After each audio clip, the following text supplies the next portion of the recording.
They say love conquers all, but the truth is, love without understanding is just noise.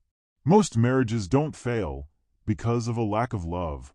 They crumble under the weight of unmet expectations, misread silences, and battles no one sees. The truth, it's not the arguments that destroy us, it's the silence that follows them.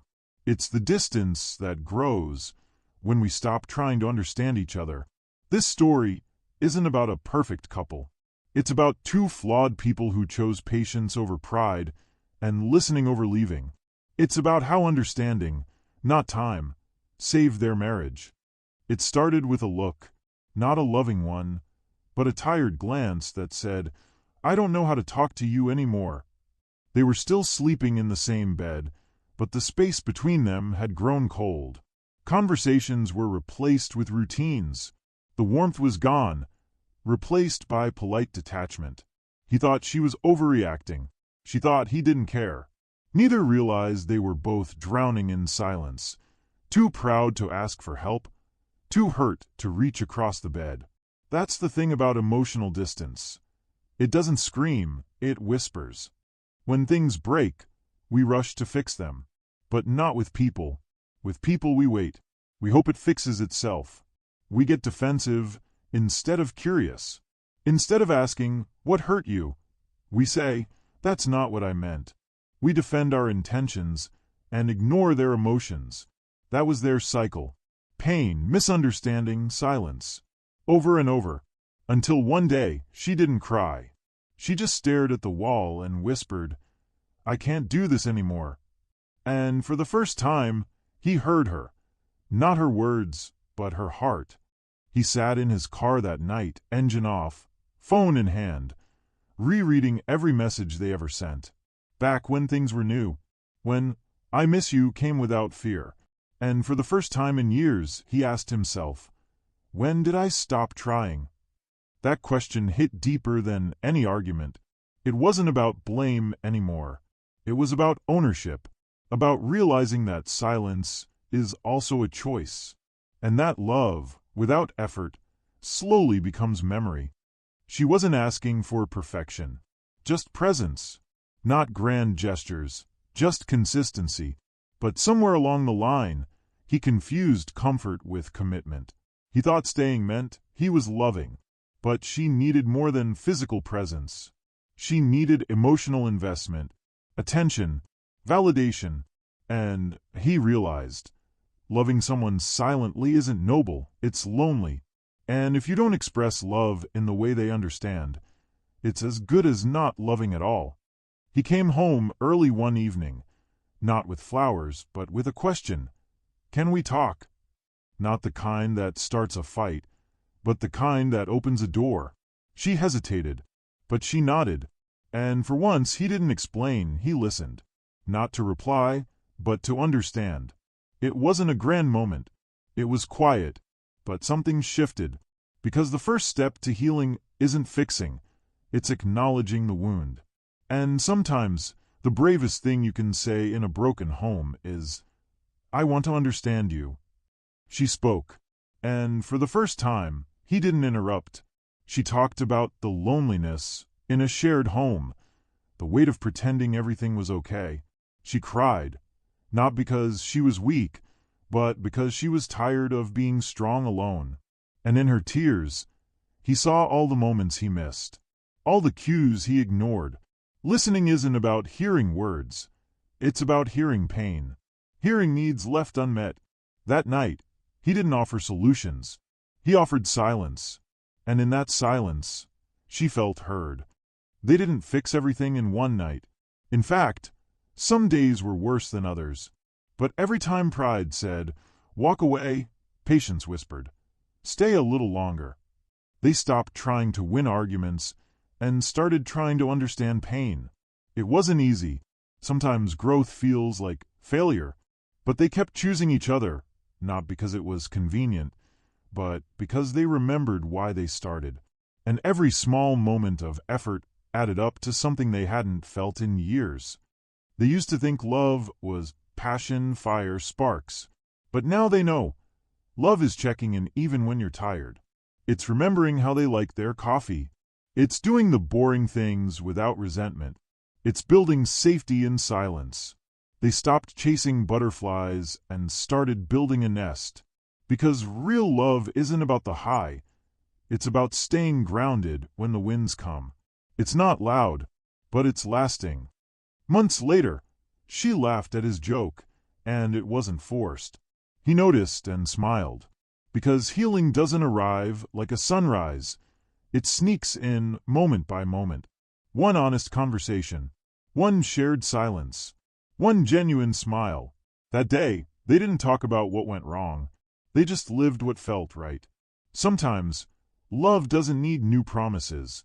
It just needs old ones to be kept. Quietly, consistently. And in that, they found their way back. Trust isn't given, it's earned. And it's not earned in grand gestures, but in the little things, like showing up when you say you will, or apologizing, not just for what you did, but for what you didn't do. It's not about the mistakes themselves, but about how you choose to repair the spaces they left. Trust isn't a gift. It's a promise, and it's rebuilt slowly, brick by brick, action by action. They discovered something unexpected. Presence was more powerful than perfection. It wasn't about fixing every flaw. It was about showing up with all their flaws and still choosing to stay. Sometimes, it wasn't the perfect words that mattered, but the willingness to sit together in silence. In that silence, they found peace, not because everything was perfect, but because they were no longer trying to escape the imperfections. Forgiveness isn't just a release for the person who hurt you. It's a gift to yourself. But forgiveness isn't forgetting. It's acknowledging what hurt and choosing to let go of the need to hold onto the pain. It's hard. It takes time. But the moment they let go of the past's grip, they began to breathe again. And in that space, they could finally see each other, not as the people who wronged each other, but as the ones who chose to heal. Honesty isn't about always saying the right thing. It's about being brave enough to say the hard thing. For years, they avoided the hard conversations, afraid of the fallout. But one night, she said what they both had been holding back. "I'm afraid we're losing each other." That honesty wasn't an attack. It was an invitation to rebuild. Because when you stop hiding from the truth, you start making room for love to grow again. They didn't wake up one day and feel like everything was fixed. Healing is gradual and it's messy. Some days, they still argued, but they fought better. They argued with respect, with intention, knowing the goal wasn't to win, but to understand. They learned that love doesn't end when things get hard. It begins when you choose to keep going, even when it feels impossible. Because love, real love, is forged in the fire. And through it all, they realized, understanding is the foundation. Vulnerability isn't weakness. It's the strength to show up fully, flaws and all. He had spent so much of their marriage trying to appear strong, thinking that's what she needed. But the truth, she needed to see his heart. She needed to know that his love wasn't just about protecting her, but about letting her into the most fragile parts of him. And when he allowed himself to be truly seen, the walls between them began to crumble. Listening is an art, but it's also a choice. It's not about hearing words. It's about hearing emotions. For so long, they spoke past each other, hearing only the noise of frustration. But the day he truly listened to her, without defense, without explanation, it was as if the world paused for a moment. And in that pause, they found each other again. Because sometimes, the most healing thing we can do is simply listen. Love isn't perfect. It doesn't always look the way we expect. Sometimes it's messy, loud, and exhausting. And sometimes it's quiet. But love is persistent. It doesn't give up when things get hard. Instead, it finds new ways to express itself. Through a touch, a word, a moment of care. It's the little things that build love back, brick by brick. And with each small act of love, they found a stronger foundation beneath them. Forgiveness doesn't come easy. It's not about erasing the past. It's about choosing to release its grip. She had to decide every day to forgive him for the things he'd done, and even the things he hadn't done. But forgiveness wasn't just for him. It was for her. It was her way of choosing peace over pain, love over resentment. And when she forgave, she didn't just free him. She freed herself. Sometimes we think that when something breaks, it's over. But the beauty of a broken marriage isn't in the destruction. It's in the chance to rebuild. Together, they didn't start from scratch. They started from understanding, from realizing that love isn't just about being together when everything is perfect. It's about growing together when things are hard. And in that process of rebuilding, they found themselves again. They say time is the most precious thing we can give to someone. But in marriage, time is more than just quantity, it's quality. The hours spent together don't count unless we truly show up for each other. It's easy to get caught up in the busyness of life, but they realized that their love wasn't nourished by the minutes. It was the moments. The laughter at midnight, the quiet walks, the conversations that lasted long after the rest of the world had fallen silent. Touch isn't just physical, it's emotional. For so long, they had forgotten what it felt like to hold each other without fear of rejection. But when he reached out, when she leaned in, they rediscovered the simple comfort of being in each other's presence. A touch doesn't fix everything, but sometimes it's the first step toward healing. It says, "I'm here. I'm not going anywhere." And in that assurance, they found peace. Expectations are silent killers in relationships. We expect our partner to read our minds, to know what we need without saying it.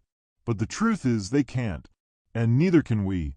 When they finally stopped expecting each other to be perfect, the weight lifted.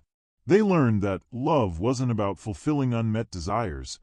It was about being willing to grow together, flaws and all. And in that release, they found a new kind of freedom. Words are powerful, but they only matter when they come from a place of honesty. For too long, their words were shields, deflecting instead of connecting. But one night, when the defenses finally came down, the words flowed differently. They didn't speak to win or to be right. They spoke to heal. In that moment, they realized that communication wasn't just about talking. It was about sharing the truth of who they were. Surrendering doesn't mean giving up. It means giving into something bigger than our ego. In their marriage, it was the surrendering of control. They stopped trying to force things to go their way, stopped trying to be the one who was always right.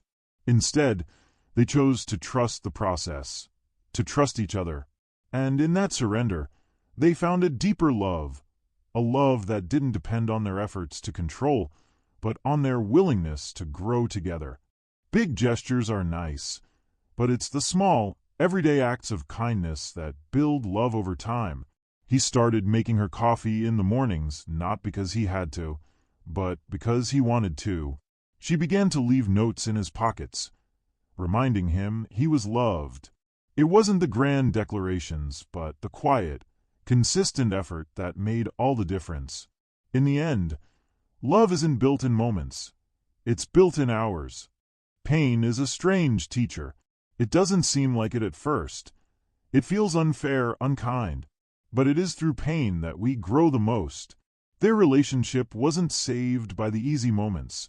It was saved by the hard ones. The arguments, the misunderstandings, the sleepless nights. Each challenge was an opportunity to choose growth over stagnation. And through that pain, they found resilience. They found each other again. An apology is more than just words. It's a bridge, a connection that says, "I see you're hurt. I acknowledge my part in it." For a long time, they didn't apologize. Pride stood in the way.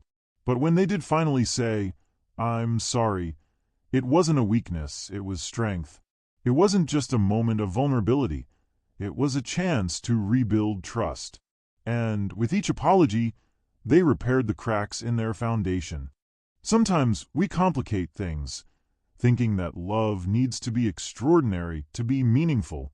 But in reality, it's the simple moments that matter the most.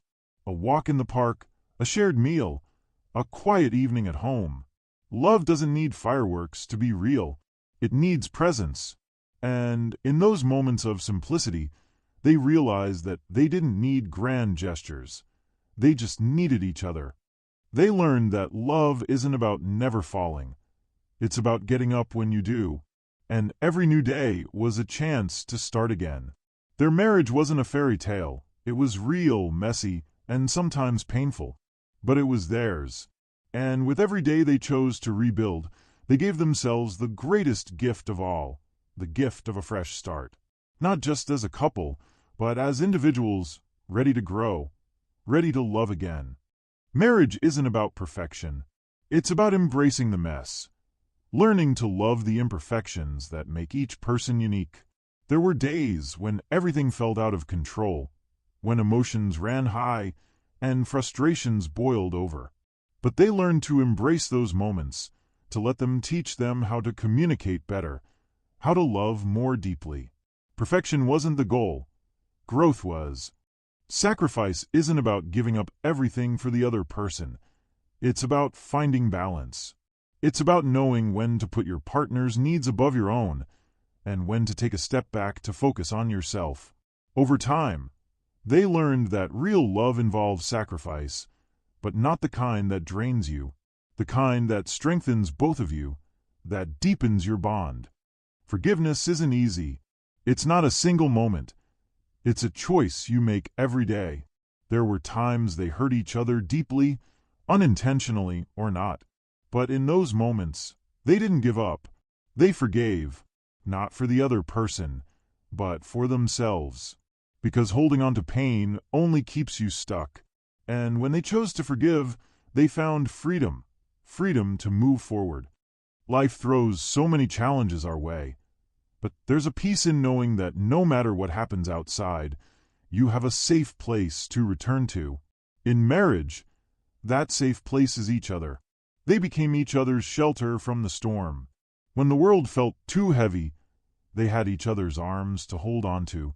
In those arms, they found refuge, rest, and unconditional love. They were different in so many ways, different backgrounds, different personalities, different ways of seeing the world. But instead of letting those differences divide them, they learned to respect them. They didn't have to agree on everything, but they had to respect each other's views, even when they didn't understand them. And in that respect, they found a deeper connection. It's easy to let the fire burn out when life gets busy. But love needs attention, just like a fire. If you let it fade, it'll disappear. So they made time to reignite it, through date nights, spontaneous moments, and heartfelt conversations. They learned that keeping the flame alive wasn't about constant excitement. It was about consistent effort, keeping the connection strong. We often overlook the small victories in life, but in marriage, those small wins matter. The first time they truly listened to each other, the first time they spent an entire day without fighting, the first time they laughed together after a long argument. It wasn't about waiting for big moments to celebrate. It was about appreciating the little steps that move them closer to each other. Sometimes we think love means losing ourselves in the other person, but true love encourages individuality. They learned that they didn't have to be the same person to be in love. They just had to respect each other's journey. Being together didn't mean giving up who they were. It meant supporting each other as they grew into the best versions of themselves. There are times when the storm rages too loudly, when the chaos seems too overwhelming. But after every storm, there's a calm, and when it's all over, they reconnected. It wasn't about pretending nothing had happened. It was about rebuilding. Together, they learned that love wasn't about avoiding storms. It was about learning how to rebuild stronger each time they came through one. They stopped thinking of love as a destination. It wasn't something you reach. it was something you live. Every day was a step in the journey. There were highs and lows, good days and bad. But through it all, they kept walking together. Because love isn't about reaching a point. It's about choosing to walk side by side, no matter the terrain. In the end, it's not about how perfect your marriage looks to the world.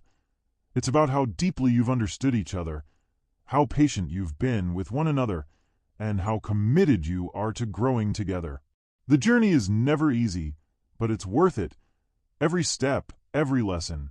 If you take away one thing from this story, let it be this.